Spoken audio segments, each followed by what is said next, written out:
Bom dia, gente bonita. Que gente bonita que tá aqui. Bom dia. Bom dia. Ó, que coisa bonita essa galera aqui. Que coisa bonita.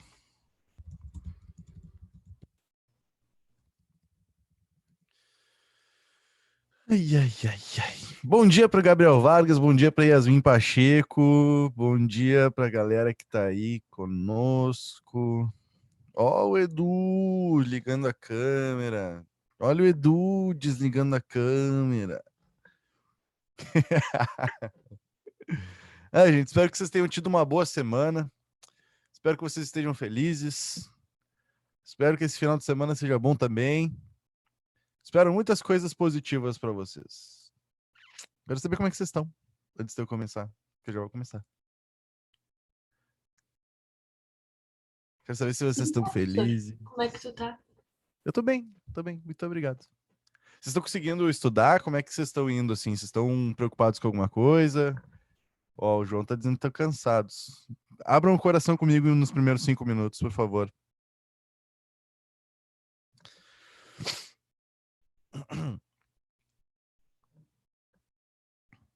Ou a Acho gente que pode tá ficar em todo silêncio, mundo. todo mundo. Não, acho que tá todo mundo meio de saco cheio já dos vestibulares e tal. Entendo. Eu sei bem como é que é isso. Porque é uma coisa que eu sempre falei pra vocês, até na nossa primeira aula, eu falei que a primeira aula a gente a primeira aula de cursinho a gente vai empolgadão assim, né? A gente tem estojo, a gente compra os cadernos, tudo bonitinho, deixa tudo na mesinha assim, deixa tudo ajeitado e tal. E aí passa. Isso aí passa. Isso aí eu falei já pra vocês faz tempo. Ai, ai. A Bruninha tá preocupada com rendimento, Carolzinha também, Yasmin tá cansadinha, o Pablo, eu tô zero estudos, tô procurando absorver o máximo na aula, porque fora da aula só resta trabalhar. Isso é um problema. Isso é um problema. E basta, tem uma coisa que eu entendo, é isso aí, tá? Eu super entendo quando o cara tem que se dividir com outras coisas. Uma das coisas que eu sempre falo pra vocês é que eu tento trabalhar com as lógicas e tentar deixar a aula leve, porque, tipo, primeiro, a gente tá no online, né? Online é foda. Porque é necessário. O tempo que a gente vive é a necessidade de estar no online. Então eu tento fazer isso da melhor maneira possível para não ficar muito pesado para vocês e tal, né? Ao mesmo tempo a gente tenta crescer juntos com essa questão de lógica, mas a gente tem que se divertir um pouquinho também.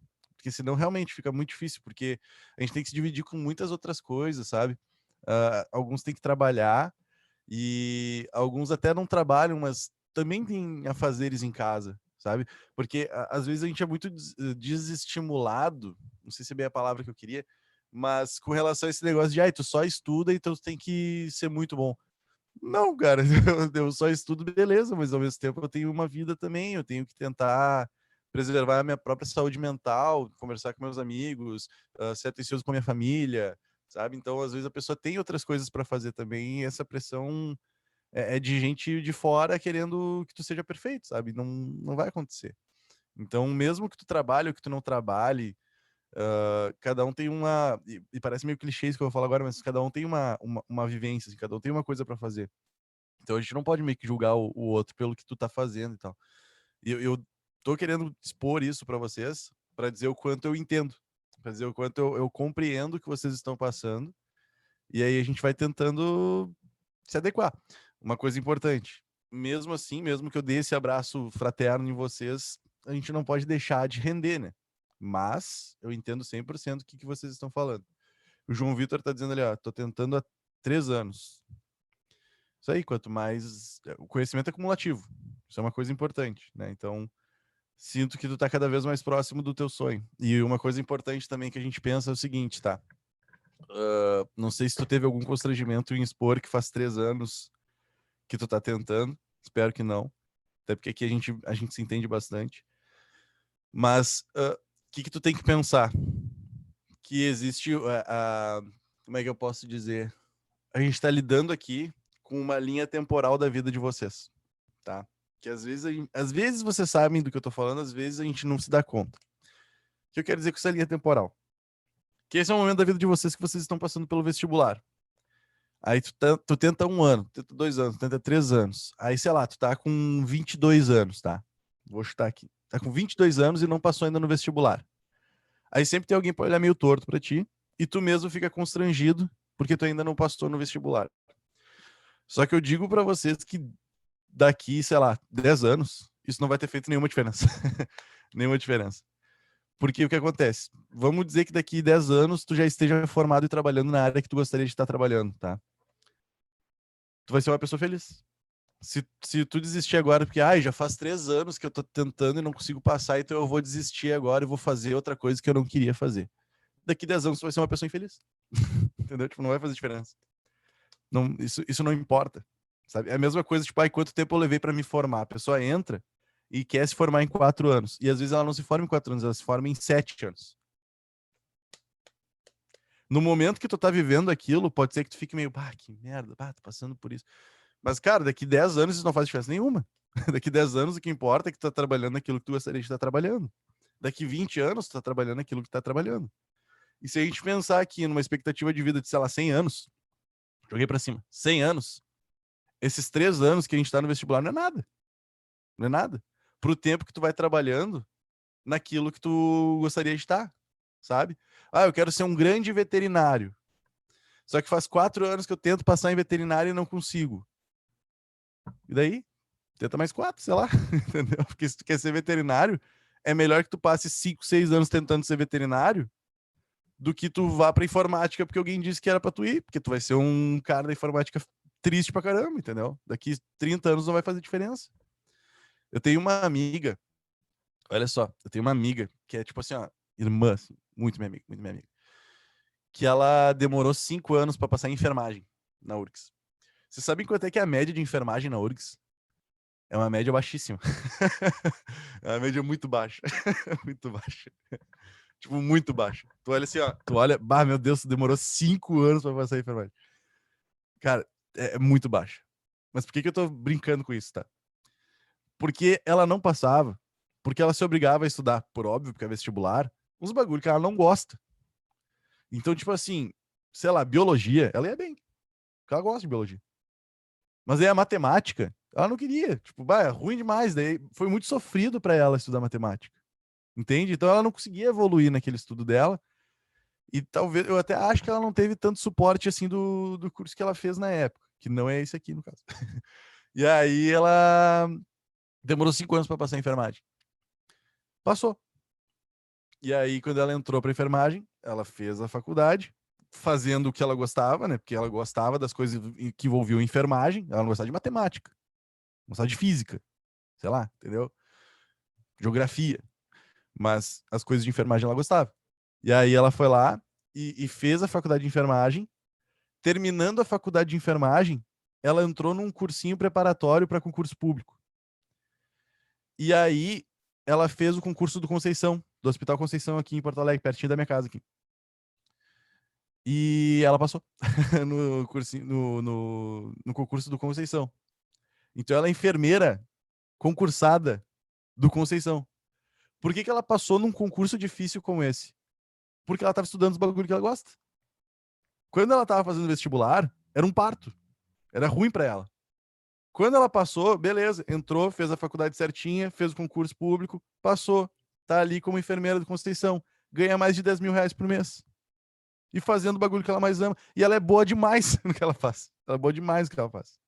E hoje, não faz diferença nenhuma na vida dela que ela demorou 5 anos para passar. Não faz diferença nenhuma.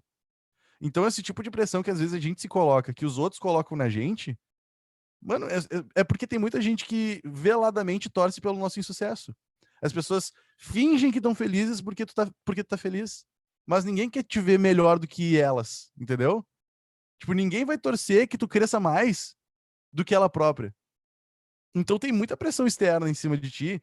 Pois é, não passou no vestibular, né? Pois é, que ruim. Tipo, tem um monte de gente que vai olhar torto. Cara, assim, ó, não faz diferença. Não faz diferença. Esquece o outro. Parece difícil, tá? Parece. Aliás, do jeito que eu tô falando, parece uma barbada. Mas o que eu tô querendo dizer é que no fim das contas, isso não importa. Essa minha amiga demorou 5 anos para passar em enfermagem E hoje ganha 10 mil por mês num concurso no bagulho que ela gosta. E tá, beleza. Não fez diferença. Vida super boa. E aí? Eu tenho um outro amigo que ele demorou... olha só. Ele é namorado da minha irmã. Da minha irmã, porque a gente foi criado junto, tá? Isso aqui ela é mais velha que eu. E ele também é mais velho que eu. A gente fez cursinho junto, esse cara. Ele já era namorado dela. E a gente fez cursinho juntos. Juntos! Eu passei para letras e ele queria medicina. Naquela vez que a gente fez cursinho, foi o segundo ano que ele estava fazendo. Ele demorou mais 2 para passar em medicina. E por que ele nunca passava? Porque a redação dele era uma bosta. Sério. O cara meio que gabaritava física, assim, gabaritava matemática. Ia fazer a redação, dava um derrame nele, sei lá o que fazia, entendeu? Tipo, ele tirava umas notas horríveis, assim. E aí, no último ano, ele se ligou que tinha que estudar redação, e aí estudou e passou. Hoje ele é médico. Demorou 5 anos. Médico. Entendeu? Que diferença faz? Hoje ele faz o bagulho que ele gosta full, e trabalha com o que ele curte, ganha dinheiro, e é isso aí, meu. Entendeu? Então é só nisso que a gente tem que focar. Não tô dizendo no dinheiro, tá? Tô dizendo no, cara, o que tu quer fazer? Tu quer ser veterinário? Beleza. Então é isso aí que vai rolar. Ah, não, eu quero ser jornalista. Beleza. É isso aí que vai rolar. Porque daqui 10 anos não vai fazer diferença que tu demorou 2, 3. Entendeu? Nesse momento que a gente tá vivendo, as pessoas podem olhar tortinho pra nós. Mas depois, cara, não vai fazer diferença nenhuma. E vou dizer mais, tipo, é pior pra ti se tu desistir, sabe? Ah, não, eu não quero mais porque eu tô demorando muito, então eu vou, sei lá, vou fazer uma faculdade que eu não queria estar fazendo. Bah, mano. Daí tu vai ser mais uma pessoa infeliz no mundo. E tem muita gente que é infeliz no mundo. Bah, o que mais tem é gente que acorda triste pra trabalhar, entendeu? Tipo, bah, que merda, acordei, vou ter que ir pro trabalho. O que mais tem no mundo? É isso aí. Eu espero que vocês não sejam mais um desses, tá? Deixa eu ver o que mais chegou de mensagem aqui, ó. Eu tô meio perdido em como planejar o estudo de porte. Eu revejo as aulas e faço as redações, mas por em prática o conteúdo na aula não sei como daí. Sabe como botar em prática? Listas de exercício. Agora sim. A partir de hoje, eu tenho cerca de 20 listas de exercícios para vocês. Prontas. E vou lançar uma por semana a partir de agora, então. Já que a gente quer fazer, a gente vai fazer. Tá? Aí fazendo exercício, acho que fica mais legal. Eu quero saber como é que vocês estão em relação ao português, por isso que foi importante esse comentário ali. Deixa eu ver.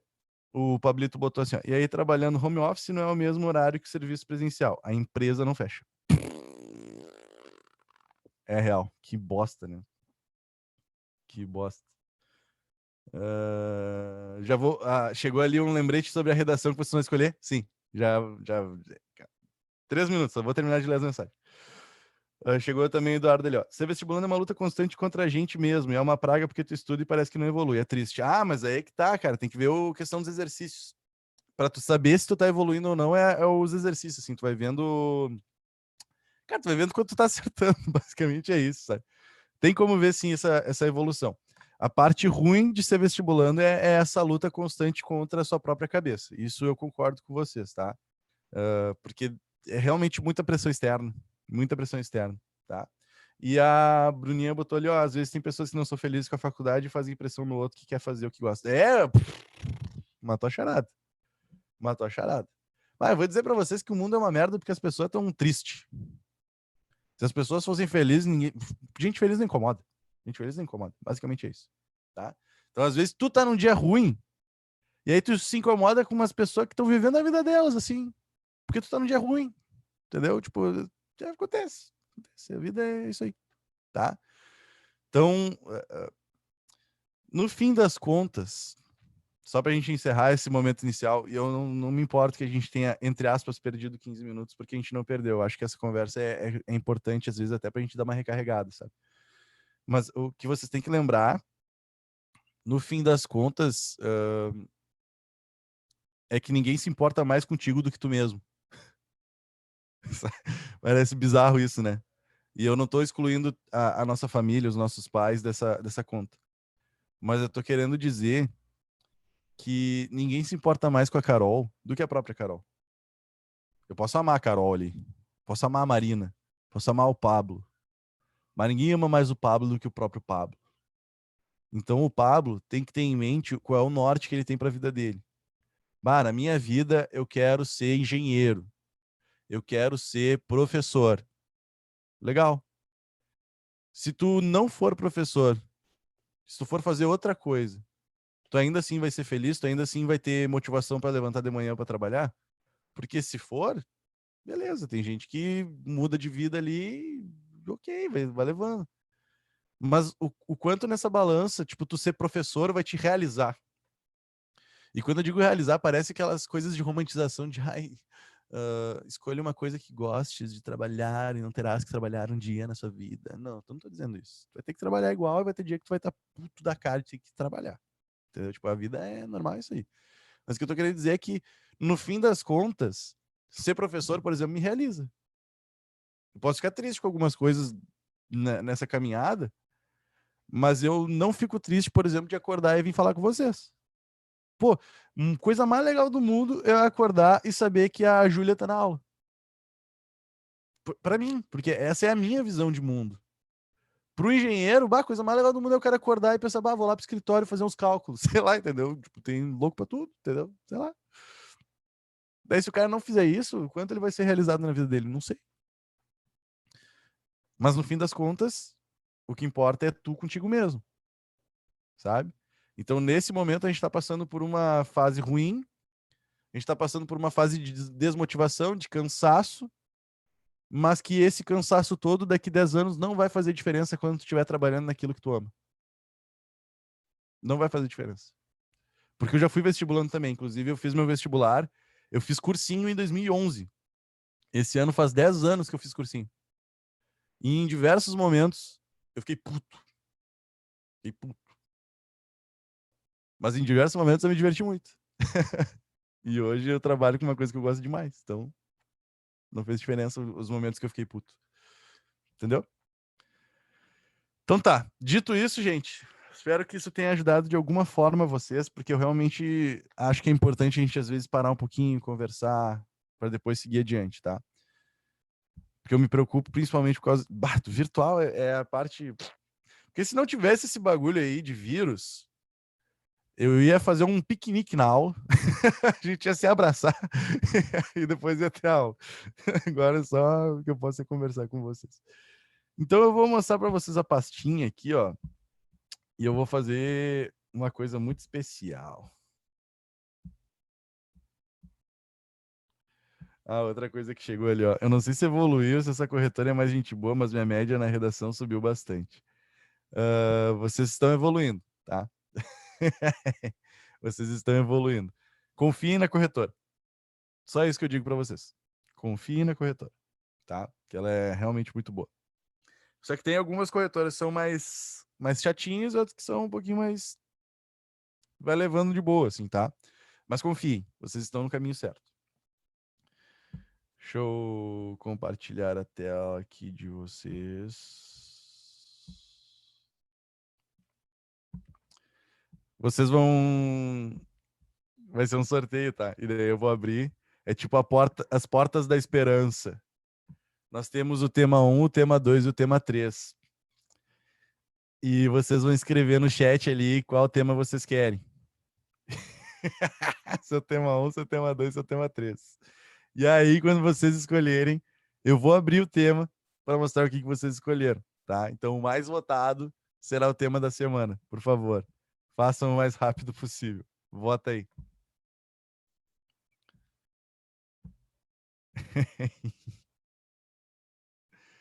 Meu Deus, eu não sei contar, eu sou da letras. Peraí.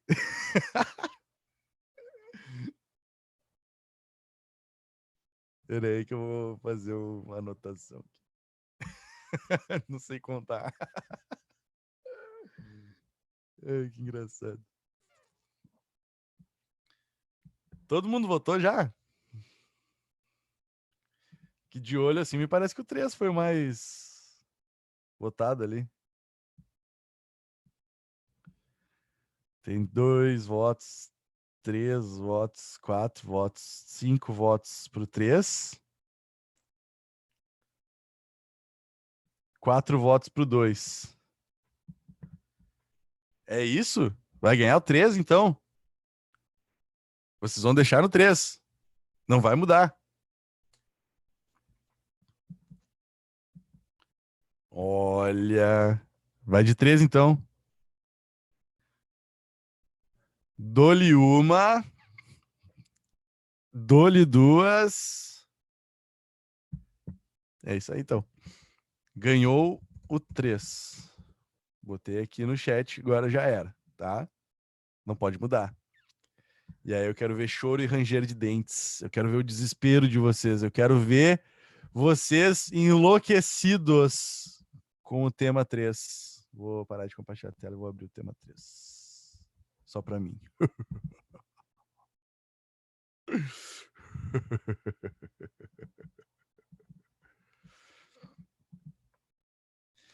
Alguém quer chutar o que é? Só dá um chute.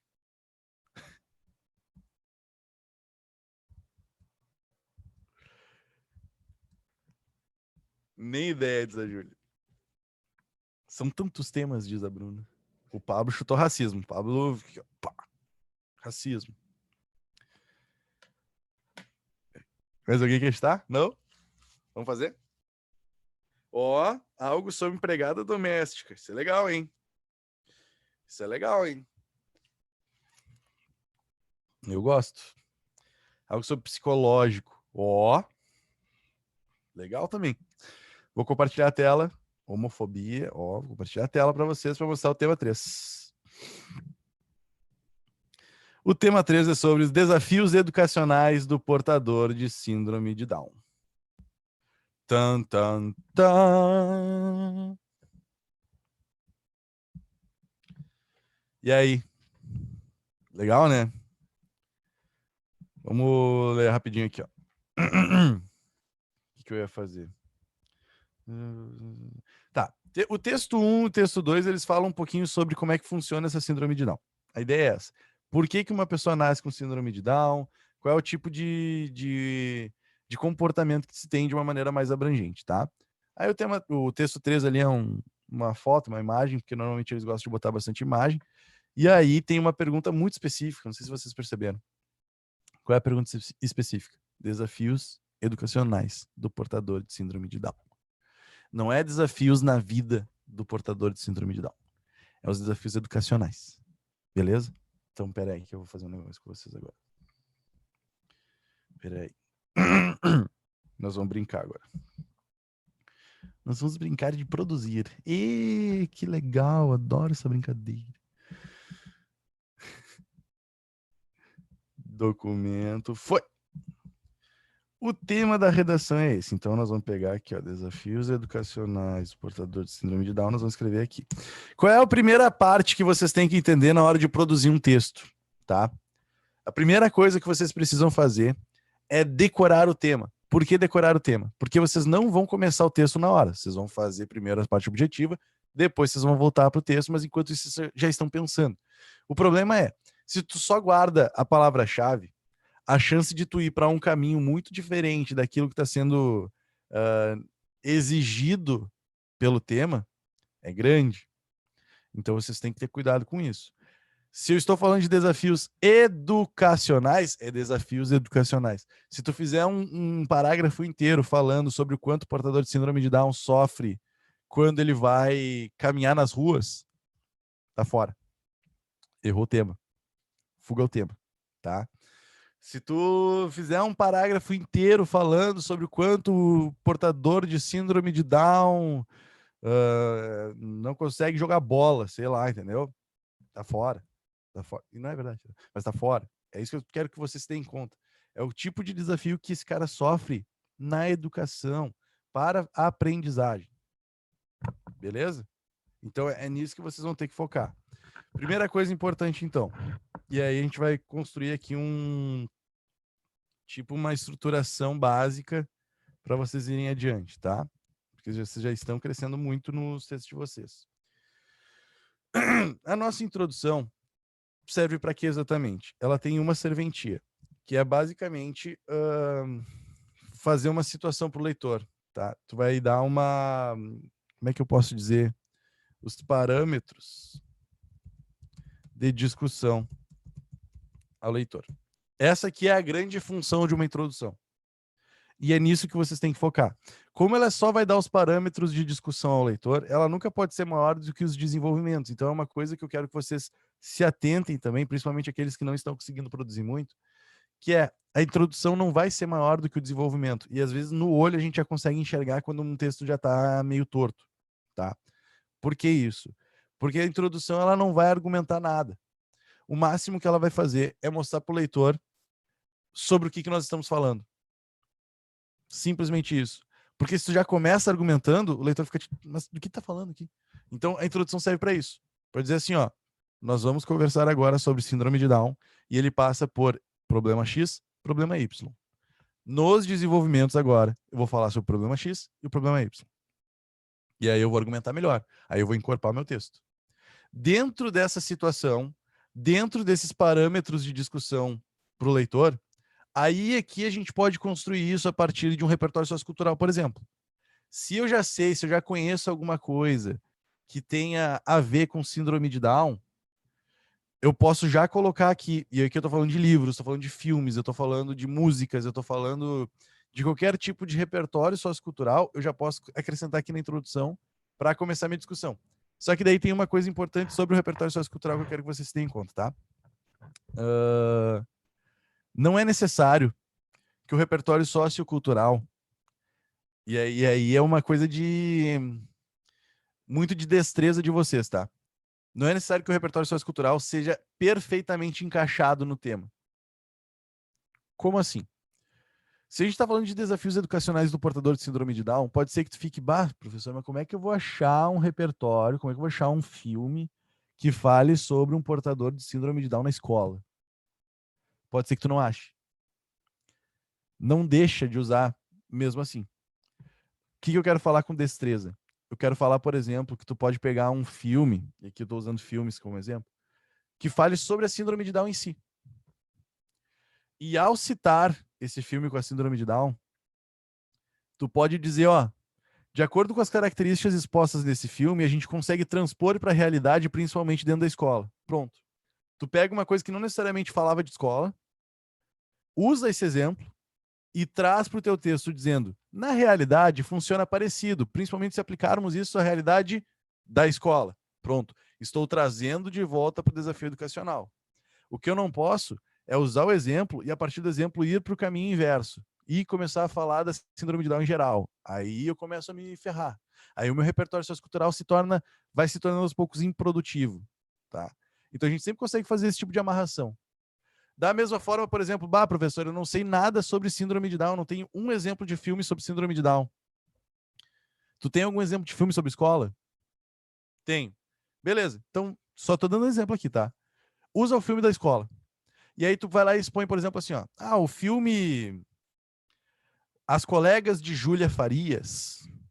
No filme As Colegas de Júlia Farias, nós percebemos uma realidade de uma escola que fecha os olhos para todos os alunos, que está preocupada apenas em passar conteúdo e não percebe as necessidades individuais dos alunos.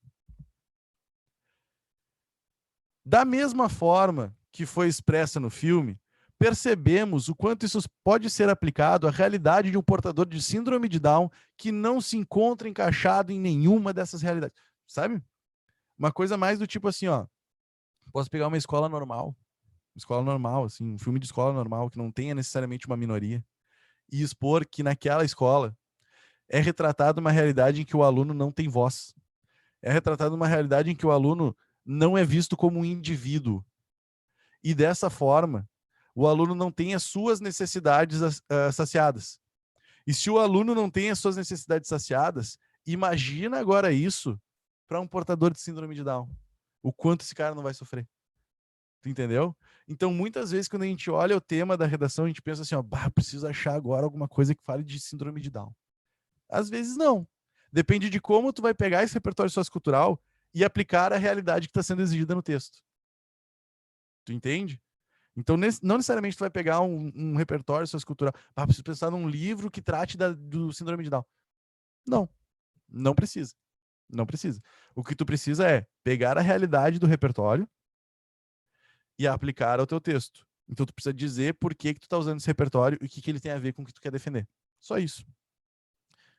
Daí isso te abre um leque maior, né? Você tá entendendo? Isso te abre mais possibilidades. Porque daí vocês vão perceber que vocês têm repertório sociocultural. Mesmo que a coisa seja muito específica. Entendeu? Ah, que bom. Que bom que ajuda. O Pablo. O Pablo é maravilhoso. Criar um filme e falar que é lançamento indicado ao Oscar. Ele foi lançado uma noite antes da redação. Normal, né, cara? Isso acontece. Tem um grande filme coreano que se chama Pablo e Bruna. Tipo, ai, ai. Não faça não faça isso. Imagina que loucura. Tá? Então, eu acho que isso te tira um pouco desse peso do uso do repertório sociocultural e te abre mais possibilidades. Porque você sempre tem repertório sociocultural. Sempre tem. A questão é que às vezes a gente fica meio na pressão de, poxa, será que esse meu repertório tá bom? Cara, pro teu repertório tá bom, ele tem que estar conectado com a discussão. Simples assim. Se tu vai usar de repertório um livro, um filme, o BBB, o de férias com esse tipo de julgamento não se faz. Eu posso fazer internamente, eu posso olhar e dizer assim, ó, tu assiste de férias com cara, meu Deus do céu. Eu posso fazer esse julgamento, tá? Mas o corretor, tipo, professor, eu, Luiz, sou uma coisa, eu, professor, sou outra. Então, na correção, isso não é levado em consideração. Se tu conseguiu pegar esse de férias com e fazer ele fazer sentido com a tua argumentação, não tem problema, pode usar, tá? Eu julgo, mas o corretor não. Tá? Então, daí aqui na introdução nós temos os parâmetros de discussão para o leitor. E esse é o grande objetivo da introdução. Não pode ser muito cumprida. Existe uma pergunta que se faz que eu acho que ajuda muito no pensamento da introdução, que é por que estamos falando sobre isso? Eu acho que a partir do momento que tu responde essa pergunta que está em A ali,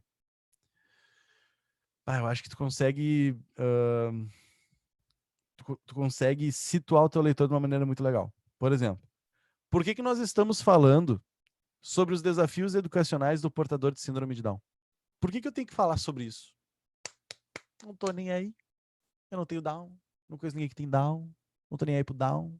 Porque tem muita gente que é assim. Por que eu tenho que falar sobre isso? Por que eu tenho que ler sobre isso? E aí essa pergunta vai te ajudar a montar a introdução. Estamos falando sobre desafios educacionais do portador de síndrome de Down. O portador de síndrome de Down na sociedade brasileira, infelizmente, se torna invisível. Essa realidade é muito bem expressa quando olhamos para as escolas brasileiras que não têm adaptação a esse tipo de público. Dessa forma, se faz necessário discutir sobre. Vocês estão entendendo? Por que nós temos que falar sobre isso? Porque ele é uma realidade brasileira. O portador de síndrome de Down existe. Ele existe. Só que ninguém olha. Ele é invisível. Ninguém dá bola para ele. Então, basicamente, o que eu estou dizendo é: ele é uma realidade, ninguém dá bola para ele, então alguém precisa começar a discutir sobre isso, alguém precisa dar luz aos problemas que ele tem para que ele faça parte de uma sociedade mais sadia. Aí vocês entendem, por exemplo, por que as pessoas usam aquele... Foi o Durkheim que falou do corpo biológico, né? Por que as pessoas usam a citação do Durkheim? A sociedade é como um corpo biológico, tem que estar todo mundo bem alinhado e tudo mais. A partir do momento que nós temos uma parte desse corpo, que é a síndrome de Down, que é completamente invisível, que é completamente ignorada, o corpo biológico não funciona como um todo. Ele não funciona muito bem. A sociedade fica torta. Então, nós precisamos dar luz aos problemas da síndrome de Down para que a nossa sociedade possa conviver em harmonia. Vocês entendem? Então, é importante eu falar sobre isso porque melhora a sociedade no geral. Não é só a vida dele. E aí tá montada uma introdução. Sacaram? Tá fazendo sentido? Tá dando pra ir adiante? Foi chegado. Chegou uma pergunta aqui, ó. Usar alguma representação das pessoas portadoras de síndrome de Down nos filmes e comparar nas escolas que não se tem muito. Poderia? Poderia? Poderia. Tudo depende de como vai fazer. Mas que pode, pode. Só acho difícil esse movimento. Representação de pessoas portadoras de síndrome de Down nos filmes. Pois é, que filme que tem com síndrome de Down? Tem aquele dos Amigos Viajantes lá, né? Que agora nem lembro como é que é o nome daquele filme. Acabei não vendo também. Mas aí... O único que eu lembro é um que eles são três, assim, atores com síndrome de Down, que eles, se eu não me engano, eu acho que é esse mesmo aí, que eles viajam, eles vão no É. circo, mas não tem nada a ver com escola. E com escola em si, eu acho que eu não vi nenhum filme que tenha algum aluno com síndrome de Down. Não, para vocês verem o quanto dificulta isso na busca pelo repertório, né? Porque daí, por exemplo, tu tá ali no Enem, daí tu tá empolgadão, bah, vou fazer um puta texto. Aí chega esse tema, e tu fica, meu Deus, eu nunca vi nada com síndrome de Down, não conheço nenhum livro com síndrome de Down, não conheço nenhum filme com síndrome de Down. E é por isso que daí eu tô dizendo que a gente pode se tirar um pouco dessa pressão para utilizar um repertório um pouco mais comum, talvez, para poder associar com a síndrome de Down. Esse filme que tu citou aí, ele é o mais famoso, eu acho, mas eu acabei não vendo. Aí o que acontece? Eu posso pegar a representação e dizer, por exemplo, cito esse filme. Aí eu digo, no filme fica expressa muito bem a natureza do portador de síndrome de Down, que é um cara que precisa de mais atenção, que tem as suas liberdades, que tem as suas capacidades, mas que ao mesmo tempo precisa de uma atenção diferenciada. Tô colocando aqui de uma maneira bem genérica, tá? Não tô construindo um texto oficial. Tô tentando, mas ao mesmo tempo a gente sabe que nunca vai sair um texto oficial muito bom de primeira. Isso é uma coisa que eu sempre coloco para vocês também, tá? Por mais que eu seja professor, eu vou começar a citar coisas para vocês de construção de texto, que depois que a gente terminar o texto, se eu reler, eu vou ficar assim, ó, acho que não ficou tão legal assim na real. E vou reescrever, porque a vida funciona assim. Não existe texto bom de primeira. Ninguém faz isso. Ninguém tá. Mesmo que o cara seja especialista, não existe. Então, quando eu tô citando isso, por exemplo, tá? Aí eu tô citando ali, o portador de síndrome de Down é muito bem expresso nesse filme, porque demonstra o quanto eles têm liberdades, têm vontades, são indivíduos especiais que, ao mesmo tempo que possuem essas liberdades, eles também possuem algumas necessidades que precisam de maior atenção da sociedade. Como, por exemplo, o déficit de atenção que foi expresso na cena em que eles fazem tal coisa. Dessa forma, fica claro o quanto na escola o portador de síndrome de Down precisa de um acompanhamento especial que muitas vezes não é oferecido pelo governo. Pronto. Situei, tá? Aí, claro, coloca isso no papel, aí começa a olhar, essa frase não tá tão legal assim, esse termo não tá legal, aqui fiz uma repetição. Aí aí a gente vai melhorando, a gente vai sofisticando o texto, mas a gente vai escrevendo, tá? Outra coisa que eu gostaria que vocês fizessem, para tentar tirar um pouco da pressão também, tá? Quando vocês estiverem produzindo o texto, não trava porque não encontrou a palavra certa, tá? Às vezes tu tá escrevendo ali um parágrafo, vou dar um exemplo basicão aqui, tá? Que é bem isso aí que eu tava fazendo agora para vocês. Por exemplo,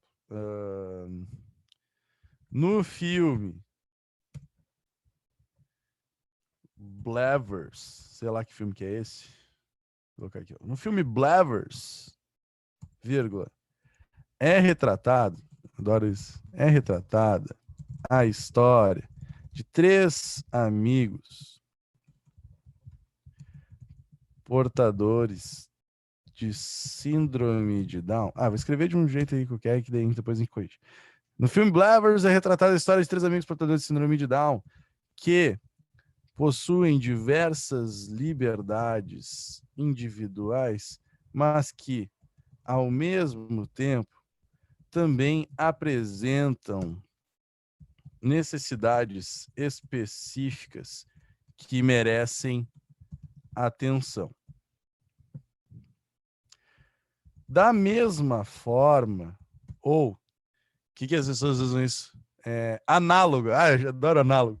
Análoga a essa situação, percebemos o déficit educacional quando o governo não oferece a esse público um acompanhamento especial profissional durante a trajetória escolar. Assim, o problema se... Como é que é o problema se mantém... Assim, o problema se mantém devido à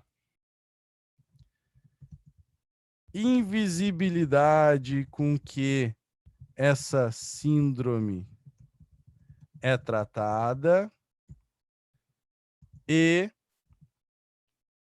ao descaso do governo. Pronto. Fiz uma introdução. E a gente começa o texto pela introdução? Não, tá? Mas o foco da aula de hoje é a introdução, se vocês bem perceberam. Tá? O que eu falei para vocês? Que fica muito mais fácil se tu já fez o desenvolvimento. Muito mais fácil.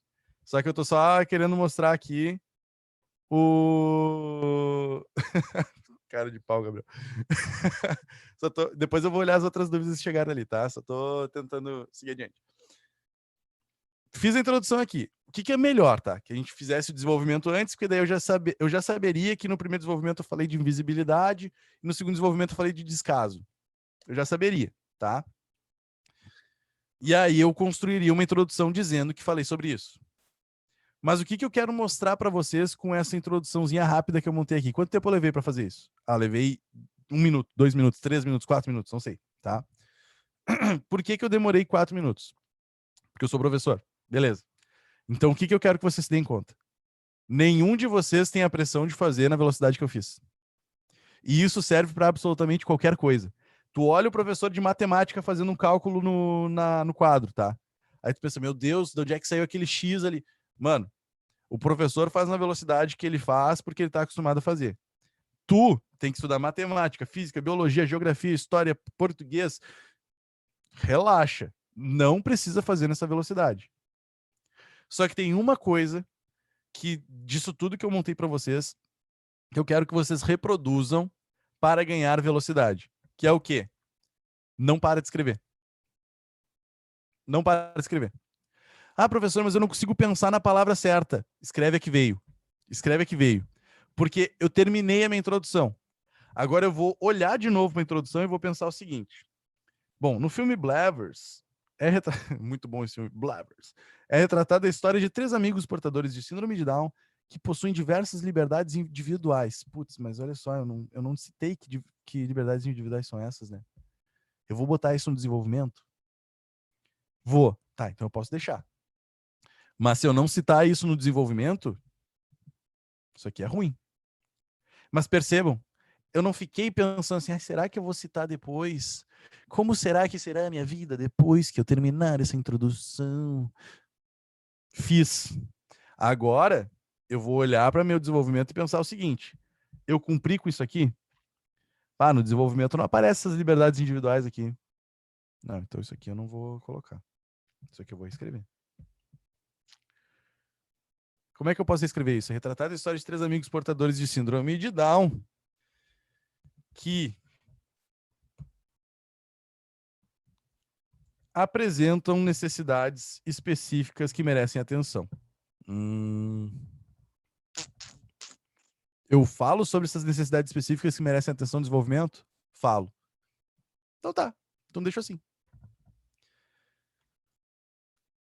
Análoga a essa situação, percebemos o déficit educacional quando o governo não oferece a esse público um acompanhamento especial profissional durante a trajetória escolar.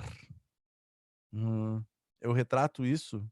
Eu falo disso no meu desenvolvimento? Falo, né? Porque se é desafio educacional do portador de síndrome de Down, e eu falo que ele precisa de uma atenção especial e não tem atenção especial, então minha introdução tá certa. Tá certo. Daqui tá certo. Então tá. Mas o que é defendido em cada um dos parágrafos? Assim, o problema se mantém. Ah, mas se mantém, eu não queria usar essa palavra se mantém. O problema perpetua. Pá, o problema perpetua. Não, a perpetua ficou meio forçado. Pá, que outra palavra eu poderia usar? Puta merda, assim, o problema perpetua, se mantém. Putz. Esse é o momento que eu vou começar a pensar. Vocês estão entendendo? Eu escrevi. Se veio o problema se mantém, botei o problema se mantém. Porque se eu paro ali, ó, olha só. Isso é uma coisa que eu quero que vocês tenham em conta. Se eu chego aqui e digo assim, ó. Assim, o problema. O problema. E aí, esse tempo que eu parei, eu já perdi minha linha de raciocínio. Esse tempo que eu parei tentando achar a palavra perfeita, quebrou minha linha de raciocínio. Esquece. Esquece. Quando tu estiver escrevendo, escreve. Se eu quero manter aqui, ó, se mantém, tá. Escreve. Porque depois, quando tu estiver fazendo a tua releitura, tu vai olhar assim, ó, assim o problema se mantém devido à invisibilidade. Puta, invisibilidade. Não sei se essa é a palavra que eu queria, mas eu quero falar alguma coisa sobre o quanto as pessoas não dão atenção para isso. Não sei se invisibilidade é a palavra certa. Esse é o momento de tu refletir sobre os termos que tu utilizou no teu texto e começar a se corrigir. Começar a reescrever. Começar a lapidar o teu texto. Tipo, tem aquela pedra, daí tu começa aqui, ó. Ah, isso aqui eu vou tirar, isso aqui eu vou mudar, isso aqui eu... E aí tu vai fazendo. Porque se tu já quer escrever a palavra perfeita de primeira, já era. Já era. Tu vai perder a tua linha de raciocínio, teu texto vai ficar chato, teu texto vai ficar ruim, tu vai ficar frustrado com o que tu tá fazendo. Então, quando eu digo de tirar a pressão da construção do texto em si, quando eu digo pra gente tirar essa pressão, é literalmente isso. Escreve. Escreve. Tu tem ferramentas agora com as aulas de português, com as aulas de redação, tu tem ferramentas para se corrigir, para voltar, para reler e pensar assim, ó, bah, não ficou legal. Por que não ficou legal? Porque eu tô falando de descaso, déficit educacional do governo, ó. E aí eu tô falando de descaso do governo. Ah, mas do governo de novo? Governo? Não, eu posso mudar isso aqui. Descaso governamental. Pronto, já melhorou 200%. Só que eu não parei pensando que palavra que seria perfeita nisso. Não, eu escrevi. Ah, mas tem repetição. Ah, errei vírgula. Ah, errei acento. Ah, errei isso. Errei aquilo. Se concentra no conteúdo. Depois que tu se concentrou no conteúdo, aí tu tem condição de voltar a ler o teu texto e pensar assim, ó, esqueci esse acento. Ó, esqueci a vírgula. Bah, essa frase ficou bizarra. Bah, esse termo aqui não ficou legal. Depois. E é só assim que vocês vão produzir texto rápido. Entendeu? Deixa eu ver uma coisa aqui. Esse é complicado que às vezes quer mudar uma palavra na linha, mas não tem espaço. Eu sei. É por isso que existe rascunho. Para que serve o rascunho? Para isso. No rascunho, tu vai fazer isso aqui, ó. Tu vai riscar a palavra, vai escrever por cima ali. Tu vai fazer um enjambre. Quem volta com rascunho bonito para casa, velho. Pelo amor de Deus. Pelo amor de Deus. Inclusive, eu esqueci de fazer um bagulho importante. Puta merda. Viajei.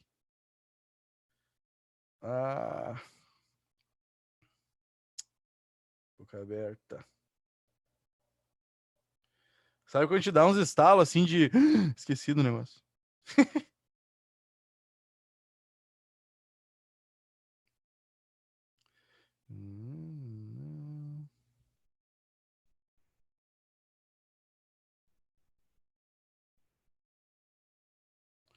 Pronto. Desculpe. O que eu tava falando? Toda vez que tu se interrompe, tu vai esquecer a tua linha de raciocínio. Vemos na prática. Mas a verdade é que eu tô dizendo é o seguinte, tá? Rascunho é pra tu riscar mesmo. Risca mesmo.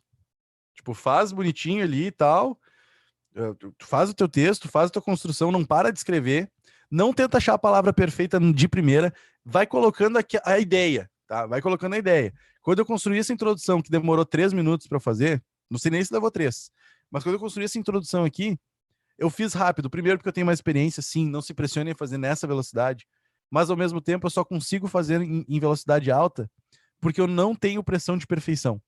Eu quero botar aquilo que eu sei, aquilo que eu penso, aquilo que eu quero defender. Pum, botei. Construí ali a estrutura que eu queria. Legal.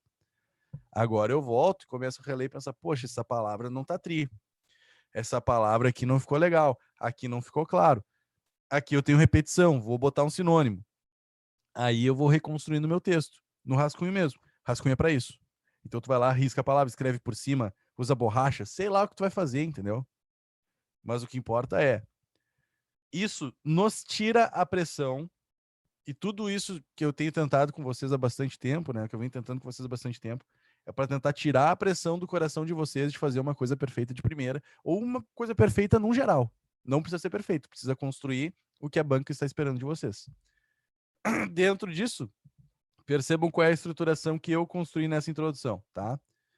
Ah, precisa ser sempre assim? Não necessariamente. Mas a minha primeira linha aqui, eu estou trazendo o repertório sociocultural. Poderia, inclusive, explicar um pouquinho melhor, botar uma ceninha um pouquinho mais bem, com uma descrição um pouquinho mais interessante, tá? Porque aqui eu fiz meio rápido. De qualquer forma, é o que eu tô falando. Tipo, às vezes tu vai olhar e vai dizer, bah, mas não ficou muito expresso aqui, bah, podia botar uma cena aqui. Não vou botar cena nenhuma porque eu nem vi esse filme. Tá? É só um exemplo de como montar uma introdução. Mas a ideia é, talvez fosse interessante mostrar uma coisinha um pouco mais específica sobre essa obra, tá? De qualquer forma, trouxe a obra nessa primeira linha. Na segunda linha, o que eu tô fazendo? Eu não estou deixando solto. Eu não joguei o repertório sociocultural no meio do meu texto e, ó, tá aqui o repertório. Eu coloco o repertório e na frase seguinte eu digo, com base nesse exemplo que eu te trouxe, a realidade que nós vamos discutir no texto é parecida, é diferente, funciona assim, funciona assado. Eu vou tentar fazer um link entre o repertório e o que eu quero defender. Então, análoga a essa situação, percebemos o déficit, nananana. Ou seja, trago, com base nesse exemplo, o que eu quero defender é isso. Então, eu tento fazer um link entre repertório e realidade. Vou até estruturar isso. Não precisa ser sempre assim, tá? Estou estruturando um tipo de introdução para vocês. Repertório mais relação do repertório à realidade. Relação repertório ao tema, só eu vou colocar. Isso aí. E a última parte é a exposição do que será discutido no texto. Deixa eu ver uma cor bonita aqui. O que será discutido no texto sobre isso? Essa estruturação é show de bola. E se vocês forem pegar os textos 1000 e começarem a fazer essas corzinhas que eu tô colocando aí, vocês vão fazer uma coisa bem parecida com isso. Tá? Então, o que será discutido no texto é a última parte, em que tu vai dizer o que vai ter no desenvolvimento 1. Desenvolvimento 1, deixa eu ver se dá pra deixar mais forte. Não, dá pra deixar mais fraco. Vou colocar aqui... Que cor que eu coloco? Vou colocar isso aqui.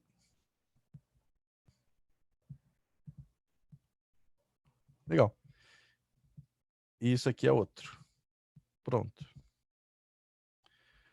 Então, última parte ali. O que será discutido no texto sobre isso? Então, o que eu quero no desenvolvimento 1? O que eu quero no desenvolvimento 2? Então, desenvolvimento 1 tem que falar sobre o quanto o portador de síndrome de Down não é... as pessoas não dão atenção para ele. Não dão atenção para ele. Não e o tem quanto se reflete... problema, não tem problema acabar a introdução já falando sobre os dois de desenvolvimentos.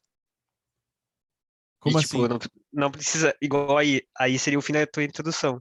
É. Não precisa colocar uma parte, um finalzinho mais bonito, sem ser só o Não. desenvolvimento.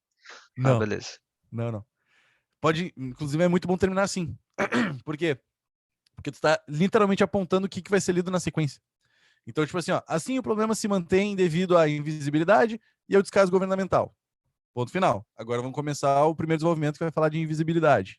Aí tu vai citar sobre o quanto o portador de síndrome de Down não é visto, as pessoas não dão atenção, e o quanto, muita atenção, isso se reflete na escola. Volta sempre para a escola. Não dá para fugir do tema. Muito cuidado com isso. Volta para a escola, tá? E aí tu vai dar exemplos do quanto esse portador de síndrome de Down na escola é ignorado. Tanto que, sei lá, quantos colegas com síndrome de Down teve? Normalmente o cara vai para uma escola especial. Porque ele não consegue conviver em sociedade. O quanto isso é problemático também. O fato dele não conseguir interagir com outras crianças. Então tudo isso pode ser abordado. Entendeu? No segundo desenvolvimento vai falar sobre o quanto o governo fecha os olhos para isso. Em que, ao sucatear, por exemplo, as escolas, não há verba suficiente para lidar com um caso tão especial como esse. Mas sempre voltando para a escola. Entendeu? E aí lá na conclusão tu vai resolver o problema. Mas aí é para outra aula. Tá? Deixa eu ver aqui, mudar de cor. Deixa eu ver o que era. Que cor que era? Era esse aqui? Isso aqui. Essa, né? É a mesma, né? É. Às vezes eu não sou bom com cores. Mas eu não sou daltônico. Eu juro. Tem gente que diz que eu sou, mas eu não sou. Tá feito.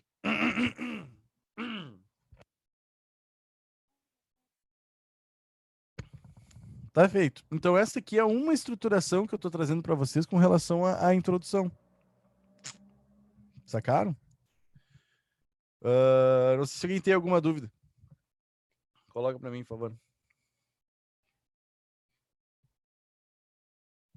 Quero mais dúvidas. Aliás, tinha dúvidas antes. Deixa eu olhar aqui no chat.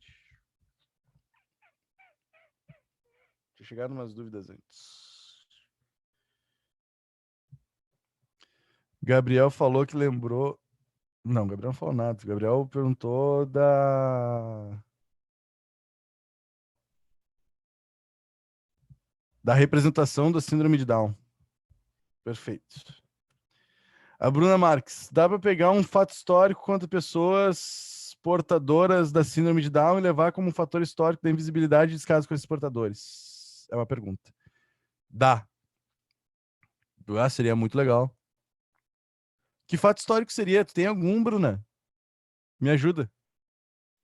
E que geralmente eu vejo uns vídeos assim falando sobre histórias, aí eu lembro que antigamente, por causa da igreja, eles achavam que as pessoas que nasciam com problemas, tipo síndrome de Down, nanismo, essas coisas, elas eram amaldiçoadas pelo diabo, elas matavam essas pessoas. Entendi. Dá? Claro que dá. Claro que dá. Aí tu vai traçar um paralelo, né? Que época é isso? Tipo, Idade Média? É, por aí, por aí. Tá, então durante a Idade Média, pessoas que nasciam com qualquer tipo de má formação eram rapidamente descartadas pelas sociedades, devido a uma crença de que eram amaldiçoadas pelo diabo. Ponto final. Por causa disso, criou-se uma cultura de ignorância em relação a pessoas com necessidades especiais, que traz reflexos altamente negativos ainda hoje na sociedade brasileira, graças ao descaso que as pessoas com síndrome de Down sofrem, principalmente quando falamos da relação educacional dessas pessoas. Ponto. Então, o que a gente fez de paralelo aqui? A gente trouxe lá. Durante a Idade Média, as pessoas pensavam que o cara era amaldiçoado. Isso criou uma cultura de que a pessoa é amaldiçoada. E essa cultura de maldição tem reflexos hoje na sociedade brasileira, porque daí o cara que tem síndrome de Down é ignorado. Pronto. Tem que fazer todo esse caminho aqui no teu texto. Sacou? E aí fica show de bola. Fica muito legal. Legal mesmo. E muito inteligente, inclusive. Deixa eu ver mais perguntas. Eu posso usar a falta de repertório social como repertório social? Isso foi muito bom, cara. Que legal. Eu posso usar a falta de repertório social como repertório social para reforçar a invisibilidade que eles têm? Tu pode usar a falta de repertório social como argumento, não como repertório social, porque ainda vai ficar assim. Entendeu? Tu pode argumentar no teu texto a dificuldade que se tem de ver a realidade do portador de síndrome de Down retratada no cinema, retratada nos livros, retratada nos... Entendeu? Pode usar isso como argumento para mostrar o quanto ele é invisível, mas não como repertório sociocultural, porque daí ainda vai ficar faltando essa parte, a competência 2 tu ainda vai perder ponto. Entendeu? O argumento é bom, mas ainda assim tem que cumprir. Bah, que desdobre. É um dibre. Ah, meteu aqui uma caneta no corretor. É muito bom. E aí teve ali, o Pablo colocou. Em um caso real, apresentado pela Discovery Channel, retrata a falta de aceitação do jovem Mike na escola.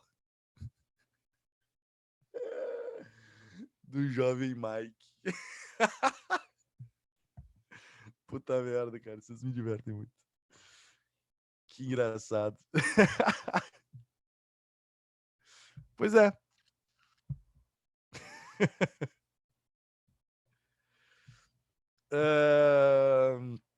Se pode usar isso no Discovery.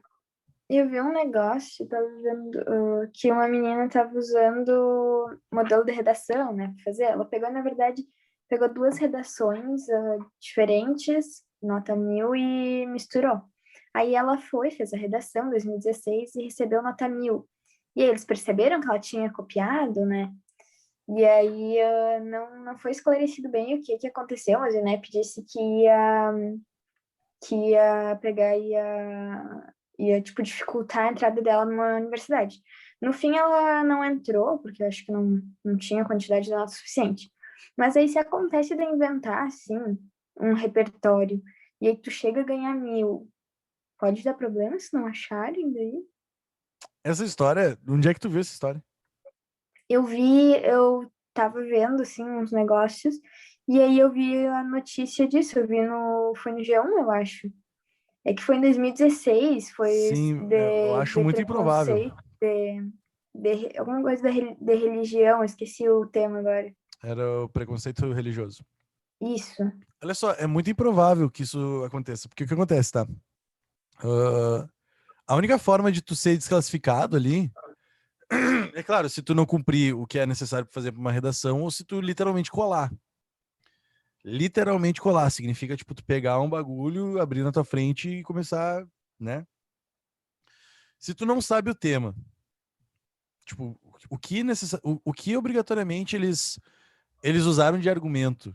Porque tu pode pegar uma estruturação e replicar uma estruturação, mas o tema não era o mesmo. Então, isso de cópia, não Pois é, consigo porque, enxergar. tipo, porque não. Ela pegou 2 parágrafos de um e outros 2 de outro, né? Só que, tipo, não era. Tinha as palavras dela argumentando Não, e tal. não. Então isso aí é nada a ver. Isso é viagem. Isso é viagem. Porque assim, ó, eu não sou a favor de modelo pronto, mas eu sou a favor de estruturação, de tu saber como é que tu quer construir teu texto. Então, por exemplo, coloquei ali a estruturação, repertório, mais relação com a realidade, mais o que será discutido no texto. Isso aí é uma estruturação que vários textos têm. Como é que tu vai copiar um texto de um ano anterior se não era nem o mesmo tema? Naturalmente, se tu copiou, tá, tudo bem. Daí cópia, tu vai ser desclassificado. Mas tu copiou, provavelmente tu fugiu do tema. E aí não tinha nem como tirar 1000. Então, tipo, não faz nem sentido isso, tá? Não se preocupem. Daí é a mesma coisa. Não sei se vocês lembram que teve um escândalo lá, da época que tinha outro tipo de correção, que aí tinha gente que botava hino do Palmeiras, receita de miojo no meio. Ah, tem uma polêmica, assim, deu uma treta desgraçada, porque os corretores não estavam lendo direito os textos. Isso foi lá em 2014. 13, 14, tá? Cara, as pessoas receberam as notas. Ah, vou tirar a tua nota. Não rola. É documento. É oficial. Entendeu? Mas foi uma treta chata, assim. Tanto que eles trocaram a forma de correção por causa disso. Eles trocaram a forma de correção.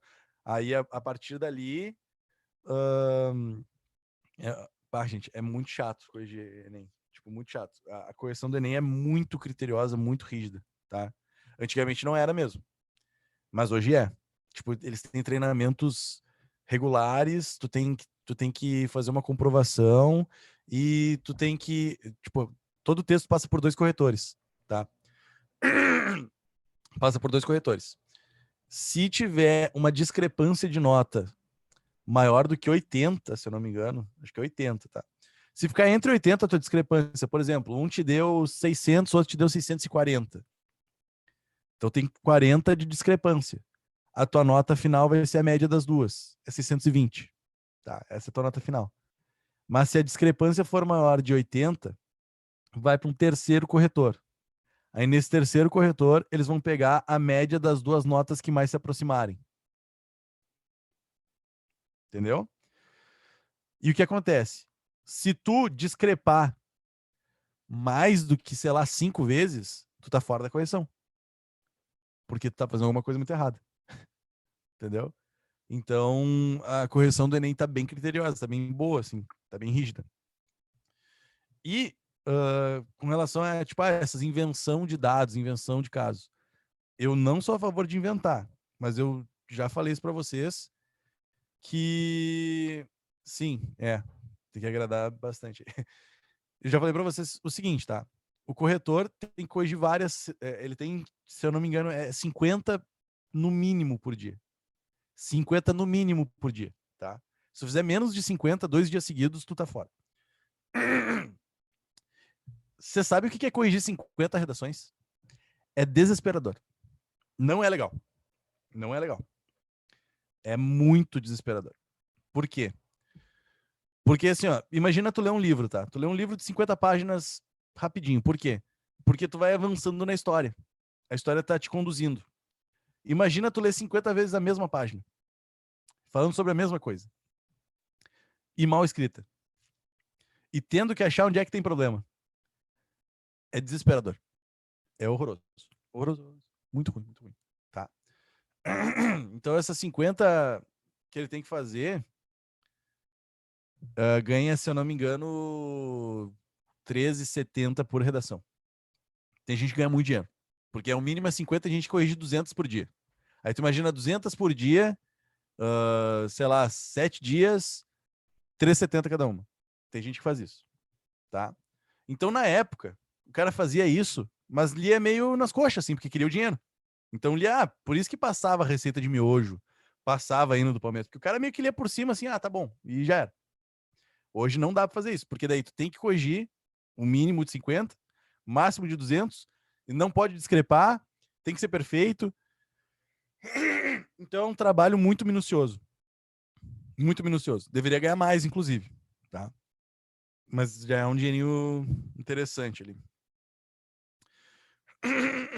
Que merda, minha garganta tá horrível. Mas o que eu tô querendo dizer só é o seguinte: como tu tem muita demanda de correção, tu não vai ficar vendo se existe o filme Blavers, entendeu? Tu não vai parar tudo assim, não, vou parar tudo que eu tô fazendo agora, vou no Google, vou pesquisar sobre o filme Blavers, vou ver o iniciozinho pra ver se tem mesmo a cena que o cara falou. Isso não vai acontecer. Não vai acontecer. Isso é uma garantia, não vai acontecer. Só que corre o risco da pessoa saber que tu tá mentindo. E aí, se ela souber que tá mentindo, aí o repertório sociocultural é desconsiderado. Não é que tu vá zerar o texto, mas esse repertório é desconsiderado, tá? Daí é um risco que tu vai ter que correr, se tu quer inventar, entendeu? Se tu quer inventar um repertório, eu não sou a favor, tá? Não sou a favor. Mas eu tô dizendo pra vocês, tipo, a chance do corretor não ir atrás é 100%. Tipo, ele não vai atrás. Ele não vai abrir tudo ali para ver se existe mesmo o repertório que tá dizendo. Mas existe uma chance muito grande do cara já saber. E mais, às vezes outros textos te desmentem. Porque, por exemplo, tu diz assim, ó, segundo dados do IBGE, 70% da população brasileira que possui síndrome de Down nunca foi para a escola. Tu cria esse repertório. Só que corre o risco, porque todo mundo está falando sobre o mesmo tema. Corre o risco de, dentro dessas 50, outras 40 falarem uma coisa diferente da tua. Outras 40 que o corretor já leu estão dizendo que apenas 20% da população nunca foi para a escola. Aí ele vai ler a tua e a tua de 70. Quem é que está mentindo? Vocês entendem? Então é um risco desnecessário. Vale mais a pena esses recursos que eu estou dizendo para vocês. Primeiro, vocês terem o material, vocês lerem, irem atrás de repertório sociocultural para a vida, para vocês terem isso como banco. Mas também vocês conseguirem utilizar outros tipos de repertório que ainda estão dentro do tema e associarem à realidade, né? Que foi o que eu falei para vocês no início da nossa aula sobre a questão da escola. Não precisa necessariamente falar do síndrome de Down na escola, porque talvez eu não ache isso. Mas eu posso falar de escola, sobre como a escola é retratada e o quanto essa realidade retratada dificulta a vida do portador de síndrome de Down. Aí eu vou fazendo a associação. Perfeito. Isso se torna produtivo. E vocês têm capacidade para tal. Entenderam? Então isso facilita a vida de vocês. Não sei se fez sentido aí, se deu para entender. Quero mais dúvidas. Que agora é 10 horas 11 minutos. A gente conversou bastante sobre a introdução. Hoje o tema da aula era a introdução do texto, como a gente conseguir ir adiante, algumas coisas também para nos deixar mais livres. E aí, claro, dei um exemplinho aqui sobre o tema que vocês vão ter que produzir. Não necessariamente usem em si mesmo, né? Mas usem essa estruturação. Essa estruturação é muito legal. Mas eu preciso que vocês me tragam mais dúvidas agora, porque como é 10 horas e 12 minutos, eu não vou começar a matéria nova. Eu não vou Professor, começar a falar de afixo. Vai. na introdução do Enem e da URGS, dá para fazer a mesma coisa ou a URGS tem alguma outra característica tipo, que a gente tem que fazer diferente, assim? Não tem outra característica. Pode usar a mesma estruturação. É bem tranquilo, tá? Qual é a grande diferença do Enem para a URGS? O número de linhas e o Enem, a forma de correção, tá? O que acontece? O Enem, tu parte do zero. Zero. E aí, desse zero, tu vai construindo a tua nota. Então, tu precisa cumprir coisas. Por exemplo, a minha competência 2 é a do repertório sociocultural, tá? Da compreensão do tema e uso de repertório sociocultural produtivo. Então, a partir do momento que eu construí o texto e ele está dentro do tema, já estou indo bem. Aí, dentro desse tema, eu ainda consegui acrescentar repertório sociocultural. E aqui, quando eu falo produtivo, assim, bota 2. Bota um exemplo de filme e uma citação de um livro.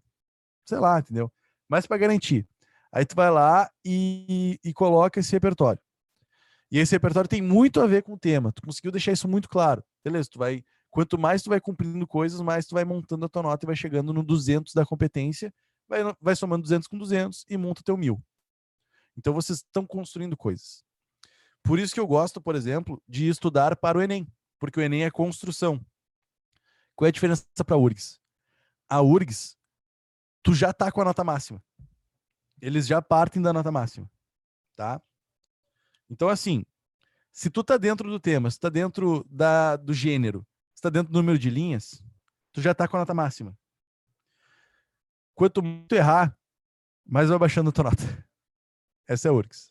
Então, tipo assim, tu construiu o texto, tá bem argumentadinho e tal, tu botou a introdução, desenvolvimento, conclusão, certinho, tá? Aí tu errou uma vírgula, baixou a nota. Aí tu errou um acento, baixou a nota. Aí tu escreveu uma besteira, aí baixou a nota. Aí tu errou não sei o que lá, aí vai baixando a nota, vai baixando a nota, baixando a nota. Aí dentro disso, o quanto que baixou a tua nota, vai fazer uma regra de 3 para botar dentro dos 25. É basicamente isso, tá? Falei meio por cima para vocês, mas para vocês entenderem que o pensamento Enem e o pensamento URGS é diferente. Porque daí tu vai construir o texto da mesma forma, só que a URGS está mais preocupada em eliminação e o Enem está mais preocupado em construção, em ver teu desempenho ali. Claro, porque a URGS ela tem esse pensamento de que o vestibular, ou a redação do vestibular é teu primeiro texto, teu primeiro trabalho como estudante da URGS. Então ela quer que tu seja o mais perfeito possível para poder produzir ciência. Então quanto melhor for o teu texto, mais tu é capaz de passar adiante os teus ensinamentos, aquilo que tu aprendeu. Porque a URGS forma cientistas, ela não forma pessoas para o mercado de trabalho. Entendeu? Então, tipo, claro, tu consegue trabalhar, mas a ideia da URGS é te deixar capacitado para ir adiante, fazer mestrado, doutorado, etc. Então ela quer uma perfeição, entre aspas, né? Ela sabe que não vai ser perfeita, mas igual ela quer uma coisa um pouco mais exigente. Então ela vai, tipo, baixando nota enquanto que o Enem vai construindo. Nesse sentido, a construção de texto argumentativo, ela se dá igual nas duas. Só que daí no Enem tu tem a competência de solução de problemas, porque daí o Enem trabalha todo com solução de problemas o tempo todo. Todas as provas é só solução de problemas. É tipo, tu olhar uma historinha e aí dentro da historinha tu tentar resolver a parte matemática. É tu olhar um quadrinho e tentar fazer a interpretação do quadrinho e tal. Então, o Enem, ele é a solução de problemas. A URGS é tu sabe resolver ou tu não sabe resolver. Então, na URGS não vai ter historinha para chegar no cálculo matemático. Na URGS é, resolva. E bota o cálculo. Tipo, faz aí, entendeu? Então, a URGS está mais preocupada com o diretão.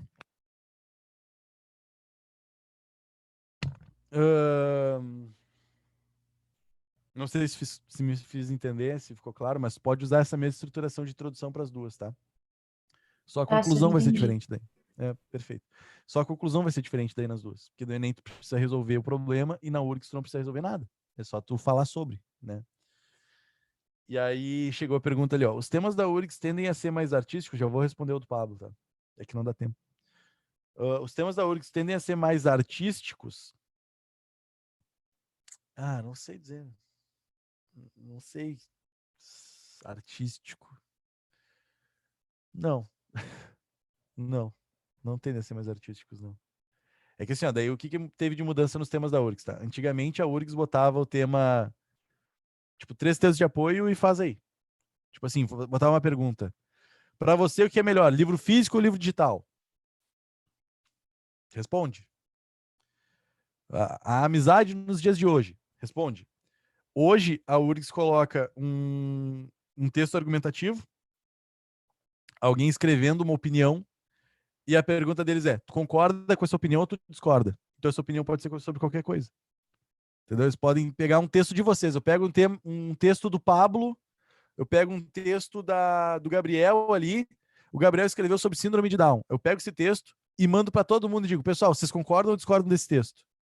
E aí a tua função é escrever um novo texto, dizendo por que o primeiro texto é bom ou por que o primeiro texto é ruim. Isso é a URGS hoje, tá? Mais para frente, quando eu estiver um pouco mais seguro com essa relação Enem, aí eu vou dar pitadas para vocês da URGS, daí vocês vão ficar um pouco mais seguros, tá? E daí chegou ali um pedido justamente disso. Em uma próxima aula de redação, poderia nos trazer uma redação da URGS para analisarmos juntos? Isso vai acontecer. Não se preocupem, tá? Ainda não, mas vai acontecer. Um pouquinho mais para frente só. Por quê? Porque a URGS não vai ter o vestibular nessa primeira parte, né? Vai ter o vestibular só no outro semestre. Então eu vou deixar um pouquinho mais para frente para a gente se preocupar com o Enem. Vamos ficar tranquilo com o Enem, daí depois eu vou trazer a URGS para vocês ficarem mais seguros com a URGS também, tá? Mas só para a gente ter um pouquinho mais de norte, assim, para não misturar muitas coisas e tal. E o Pablo colocou assim, dá uma palhinha de conclusão para esses dois problemas, só para ver como se resolve o problema do governo. É que agora faltam 1 minuto agora, 10h19. Tá, mas na época, quando tu perguntou ali, faltava 6 minutos. Então, é pouco tempo. Vamos fazer o seguinte, vocês fazem o texto.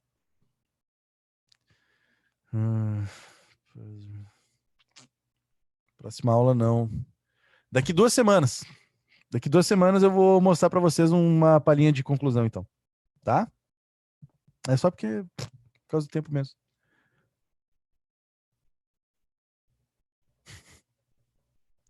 Tá bom, gente? Acho que a aula de hoje foi bem produtiva, né? Deu pra construir uma coisinha juntos e tal. Não sei o que vocês acharam. Parei de compartilhar a tela. Tudo certo? Tudo certo. Top, hein? Top demais. Vocês são muito legais, meu. Gosto muito de vocês, tá? Fiquem bem. Bom final de semana pra todos. Se cuidem. Usem máscara. E se eu pegar vocês na orla tomando chimarrão sem máscara aglomerado, eu vou dar um pau em vocês. Vocês estão avisados. Tá bom. Não, pera aí. Se eu pegar vocês na orla é porque eu tô lá também, né? Não, então pera aí. Se eu ver foto de vocês na orla...